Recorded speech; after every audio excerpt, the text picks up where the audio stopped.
কেন পদত্যাগী ধনখড়? এই নিয়ে প্রশ্নের ঝড়। হ্যাঁ, উপরাষ্ট্রপতি ধনখড়ের ইস্তফার পর বিজেপি নেতৃত্বের চুপ করে যাওয়া আর পাশাপাশি নরেন্দ্র মোদীর কেজো প্রতিক্রিয়া নিয়ে জোর জল্পনা ছড়িয়েছে এবার রাজনৈতিক মহলে। বিরোধীদের দাবি, ধনখড়কে জোর করে ইস্তফা দিতে বাধ্য করা হয়েছে। এর মধ্যেই নতুন উপরাষ্ট্রপতি নির্বাচন প্রক্রিয়া নিয়ে সক্রিয় হতে পারে নির্বাচন কমিশন। তবে বাদল অধিবেশন শেষ হওয়ার আগে নির্বাচন কোনোভাবেই সম্ভব নয় বলেই জানানো হয়েছে। সে যাই হোক, অনেকেই কিন্তু মনে করছেন ধনখড়ের এই পদত্যাগ আসলে গণতন্ত্রের উপরে আঘাত।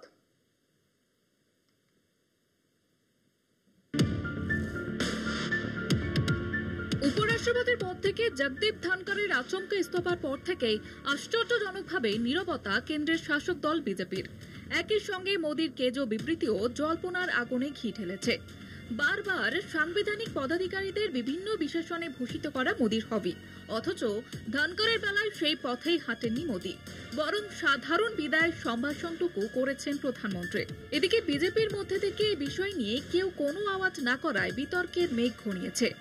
বিএ কমিটির মিটিংয়ে জেপি নাড্ডা ও কিরেন রিজিজুর অনুপস্থিতিতে ধনখড়ের অসন্তোষেরও এক জল্পনা শোনা যায়। সব মিলিয়ে বোঝা যায় ধনখড়ের এই ইস্তফার শিকড় তার অসুস্থতা থেকে অনেক বেশি গভীর। এদিকে ধনখড়ের এই আচমকা ইস্তফায় বিজেপির দিকেই আঙুল তুলছেন বিরোধীরা। বলা হচ্ছে ধনখড়কে বাধ্য করা হয়েছে ইস্তফা দিতে। You see, day before yesterday I reacted in one manner. I thought it that is on the face of it was possibly he was not well. That's the reason I passed my comments. Now it is seen that the thing is different. Jagdeep Dhankar ji was forced to resign by the Honorable Prime Minister and other cabinet ministers.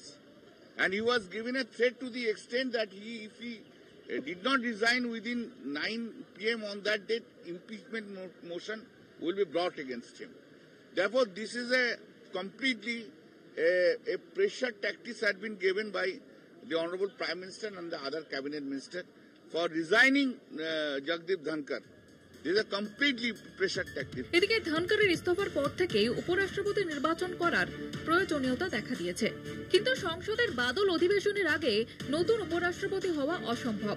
কারণ ধনখড়ের ইস্তফার বিজ্ঞপ্তি কেন্দ্রীয় স্বরাষ্ট্রমন্ত্রক জারি করার পর এখন বল নির্বাচন কমিশনের কোর্টে। যদিও সংবিধান যেমন রাষ্ট্রপতির ক্ষেত্রে 6 মাসের মধ্যে নির্বাচন করার কথা বলে, উপরাষ্ট্রপতির ক্ষেত্রে তেমন ভাবে কোনো নির্দেশ নেই। কিন্তু নির্বাচন কমিশন বিজ্ঞপ্তি জারির পর 30 থেকে 32 দিনের সময় দিতে বাধ্য। রাষ্ট্রপতি এবং উপরাষ্ট্রপতি নির্বাচনের জন্য এই বিধি সংবিধান প্রদত্ত। উপরাষ্ট্রপতি নির্বাচনে ভোটাধিকার রয়েছে শুধু সাংসদদের। নির্বাচন করতে সর্বপ্রথম সাংসদদের তালিকা তৈরি করতে হবে, যা যথেষ্ট সময় সাপেক্ষ। 2 থেকে 3 সপ্তাহ সময় নির্বাচন কমিশন প্রার্থী বাছাই করার জন্য দেবে। মনোনয়নপত্র জমা দেওয়ার জন্য 14 দিন সময় দিতে হয়।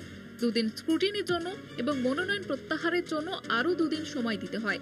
ভোট হলে আরো 15 দিন সময় লাগবে। সর্বসম্মতি হলে নির্বাচন এই 15 দিনের আগে হয়ে যাবে বলে জানা গিয়েছে। যদিও গোটা প্রক্রিয়া বাদল অধিবেশনের আগে শেষ হবে না বলেই মনে করছে রাজনৈতিক মহল। কলকাতা টিভি।